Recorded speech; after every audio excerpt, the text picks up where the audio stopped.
berbasis kompetensi. Nah, singkatnya ini adalah cara organisasi atau perusahaan mengembangkan orang-orangnya, bukan hanya sekedar kasih pelatihan, tapi benar-benar fokus pada kompetensi, pengetahuan, keterampilan, dan sikap yang dibutuhkan supaya kerja bisa lebih efektif. Bayangin, kita punya tim yang bukan hanya pintar teori, tapi juga jago dalam hal praktik. Bisa bisa komunikasi, bisa bekerjasama, dan bisa adaptasi dengan perubahan. Nah, itu yang dimaksud dengan pengembangan sumber daya berbasis kompetensi. Kenapa sih itu penting? Karena di era sekarang persaingan semakin ketat, organisasi nggak cukup hanya punya teknologi yang canggih saja, tapi juga butuh orang-orang yang kompeten. Sumber daya manusia yang berkualitas itu ibaratnya mesin penggerak utama. Kalau kompetensinya saja pas, kinerja organisasi otomatis bakal naik. Jadi, pengembangan sumber daya manusia berbasis kompetensi bukan sekedar formalitas, tapi strategi untuk bertahan secara unggul. Lalu, siapa saja yang terlibat dalam pengembangan sumber daya manusia berbasis kompetensi ini? Banyak dong ya.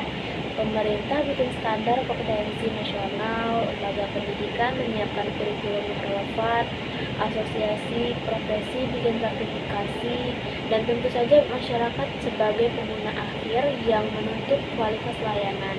Jadi, ini bukan kerja satu pihak saja, tapi berkolaborasi. Nah, teman-teman, ini menarik nih. Pengembangan sumber daya manusia ini nggak cuma soal hard skill, kayak kemampuan teknis, tapi juga dalam kemampuan soft skill, misalnya kepemimpinan, komunikasi, kemampuan adaptasi, dan kemampuan adaptasi. Apalagi di era digital sekarang, keterampilan digital itu jadi wajib hukumnya. Kalau enggak, kita bakal ketinggalan zaman. Nah, selain itu ada hal penting, yaitu evaluasi. Pengembangan sumber daya manusia itu nggak cuma sekali jadi, tapi harus terus-menerus dievaluasi. Karena kebutuhan organisasi dan dunia kerja selalu berubah. Jadi, program pengembangan harus fleksibel dan berkelanjutan. Nah, kalau kita tarik dalam kehidupan sehari-hari, sebenarnya konsep ini bisa kita terapkan juga loh.